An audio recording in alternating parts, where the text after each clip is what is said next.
Okay, so for the next few sessions, we're going to be looking at Germany between 1815 and the 1848 revolutions. Obviously, in 1815, Europe has been changed in the Congress of Vienna. And in 1848, Europe is going to be changed again in the Great Revolutions that will sweep the continent. And so the period we're looking at, actually, not a lot is changing. It is a period of conservatism. But that period of conservatism is being shaken somewhat by the forces of liberalism and nationalism. And so we might say, what's more important, the journey or the destination? Because if it's the journey, then the conservative forces are what dominate this period. But if it's the destination going towards a more liberal and nationalist Germany, then it's those liberal nationalist forces that are going to be the most important to think about. So some might say this is a period of conservatism, and that's what most historians will say. But some might say that this is actually the period where liberalism and nationalism starts to grow.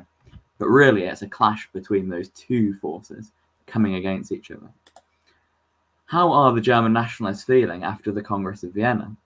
Well, obviously, their hopes for united Germany have been completely dashed.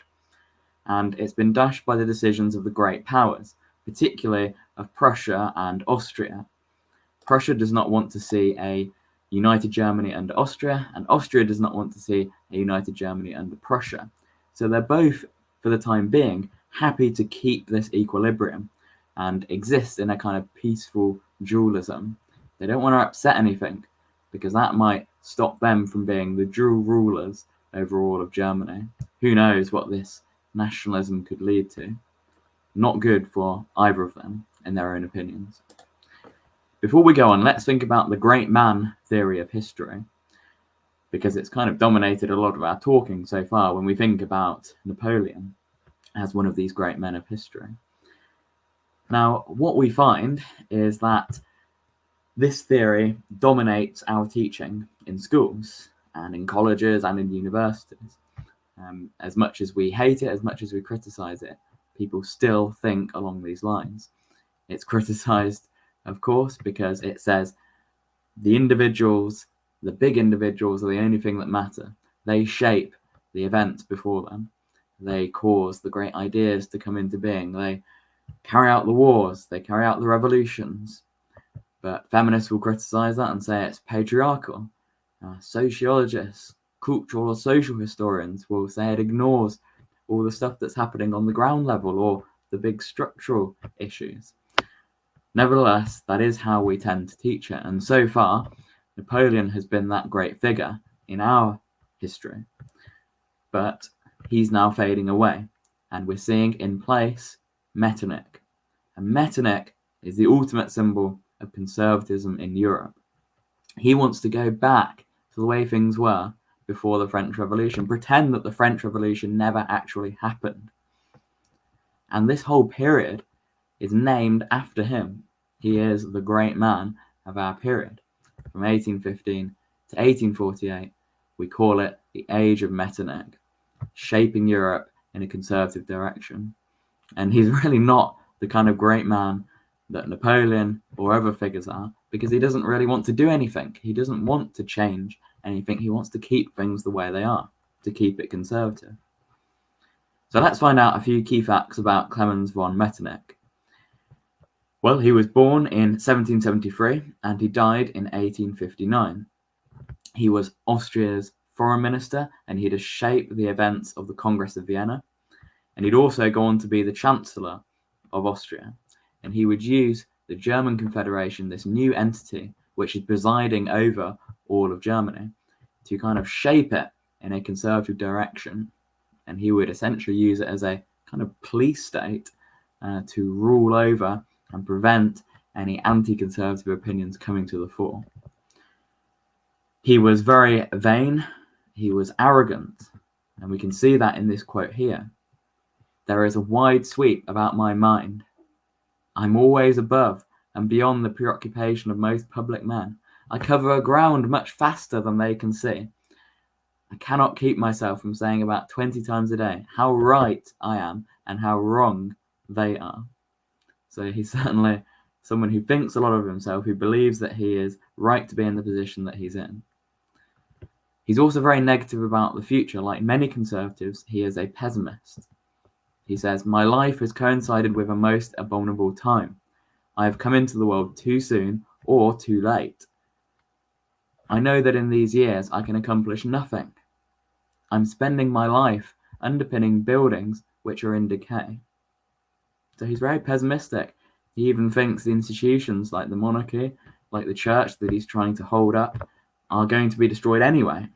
He sees that these forces of liberalism and nationalism are inevitable, and he's just seeing himself as the last final guard in the way before it all crashes down. So quite a pessimistic view. He's opposed to democracy. He hates the forces of liberalism, he hates the forces of nationalism. And he says, "It's true that I do not like democracies. Democracy is in every case a principle of dissolution. It tends to separate men. It loosens society. I'm opposed to this because I am by nature and by habit constructive. That is why monarchy is the only government that suits my way of thinking. Monarchy alone tends to bring men together, to unite them in compact, efficient masses, and to make them capable by their combined efforts of the highest degree of culture and civilization." So he's really against the popular vote, the popular will. He believes that dissolves society. And in that sense, he's very much a true conservative. If we think about conservatives today in America, they tend to be quite libertarian about reducing the power of the state, making the state a lot smaller. But Metternich is all about the big state. And that is actually really a classical conservative view of the state, that the state should be big, that it should protect people. If we go back and read Hobbes, if we consider Burkean conservatism, they both teach a kind of conservatism which is about order and which is about state power. So he very much believes in that kind of old school conservatism. So he's against democracy. There's also a big debate about him amongst historians. Some historians, like A.G.P. Taylor, says that he is a kind of traditional conservative. He's not particularly imaginative. There's nothing unique about him. He's not coming up with some great new idea. He just wants to keep things the way they are. Other people think he's more complex, and they say actually he creates this whole new system, the Metternichian system, which is in itself an innovation. But that debate will continue as we look at him and look at his actions. This whole period that we're studying then is going to be called the Vormärz, and that's how it's known in Germany. Germany, from the years 1815 to 1848, is the Vormärz, or the pre-March period. Well, which March are we talking about? March of which year? Well, it's March of 1848, when these great revolutions happen in Berlin and in Vienna, but also spread out across all of Europe, and in fact begin outside of Germany, but go on to hit Germany and spread beyond there. And this will have a huge effect on the course of German nationalism. And so the period before that then is known as the Vormärz, the pre-March. It's almost like how you think of a pre-9/11 world and a post-9/11 world. This is a big event that will occur. And so we can think of our period being bracketed by these two events. Napoleon and his defeat, 1815, and this big change in Europe of 1848 with those revolutions. And Metternich then is the man who's dominating this period where not much happens in terms of radical changes. And it's characterized then by reaction, conservatism, and repression. He turns Austria into a police state. He tries to turn the whole German Confederation into a police state to stop the rise of these two forces which he hates, liberalism and nationalism. In fact, they're combined into one, liberal nationalism. Most liberals are nationalists at this time, most nationalists are liberals. And that might quite surprise us, because we think that nationalism is a right-wing thing. We think that nationalists are even fascists, certainly conservatives. But at this point, nationalism is a force which is punching upwards. It's fighting against power. And it's trying to upend the monarchies. It's trying to upend the empires of the day. So it's associated, of course, with the French Revolution, these liberal radical, changing forces in the world. So let's just think. Liberals campaigning for greater freedoms in society. They want some limited democracy. They want the freedom of worship, of representation.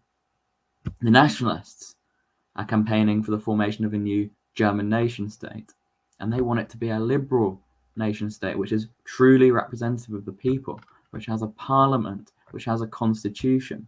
So liberalism and nationalism walk hand in hand at this time. And we can think of that as being very true to certain nationalist struggles around the world today.